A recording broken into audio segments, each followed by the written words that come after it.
আমাকে রাগিও না, কি বলতে পারি? Don't make me angry.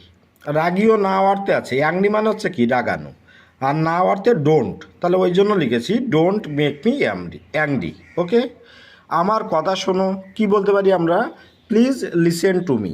Listen মানে হচ্ছে শোনা, আর মি মানে হচ্ছে আমার, তাহলে ওই জন্য লিখেছি please listen to me. Okay, আমি তোমাকে শাস্তি দেব, কি বলতে পারি? I will punish you. Punish মানে হচ্ছে শাস্তি দেওয়া, আর দেব ফিউচার টেন্স, হ্যাঁ, ইন ফিউচারে, ওই জন্য লিখেছি আই উইল পানিশ ইউ। আমাকে একটু সময় দাও, কি বলতে পারি? Give me some time. এখানে গিভ মানে হচ্ছে দেওয়া অর্থে, আর মি মানে আমাকে, আর সাম টাইম মানে কিছুটা সময়, ওই জন্য আমি লিখেছি give me some time. Okay, mobile দেখা বন্ধ করো, কি বলতে পারি? Stop watching mobile.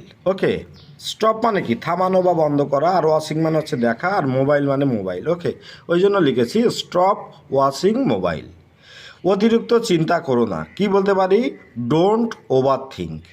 না অর্থে ওই জন্য ডোন্ট বসিয়েছি, আর ওভার থিঙ্ক মানে বেশি বেশি করে চিন্তা করা, ওই জন্য লিখেছি don't over think. Okay,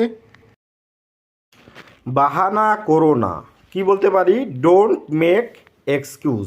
excuse মানে হচ্ছে বাহানা খোঁজা, আর ডোন্ট মেক মানে কি করো না, ওই জন্য লিখেছি ডোন্ট মেক এক্সকিউজ। ওকে, কি বলতে চাও? What do you mean?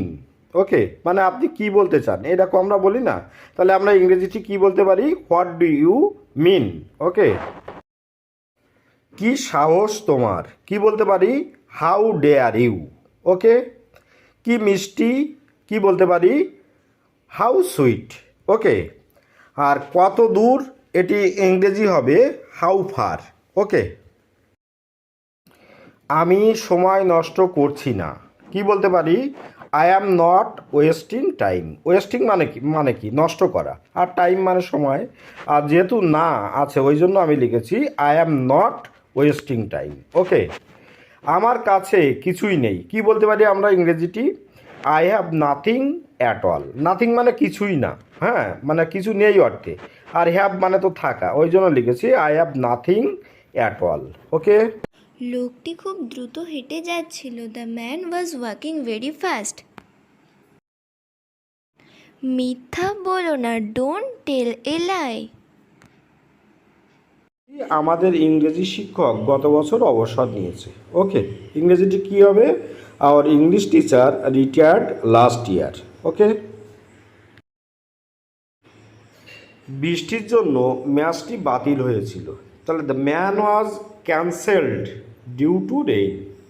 Cancelled মানে বাতিল করা, আর হচ্ছে জন্য মানে হচ্ছে ইংরেজি ডিউ টু। খুব দারুণ ইংরেজি, হ্যাঁ, মনে রাখবে।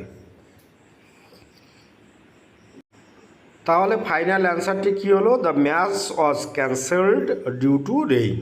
ওকে, তোমাকে দেখতে সুন্দর লাগছে, কি বলতে পারি এটা ইংরেজিতে আমরা? You are looking pretty. Okay, জানতাম তুমি আসবে, কি বলবো? I knew you would come. আমার মনে নেই, আই ডোন্ট রিমেম্বার। ওকে,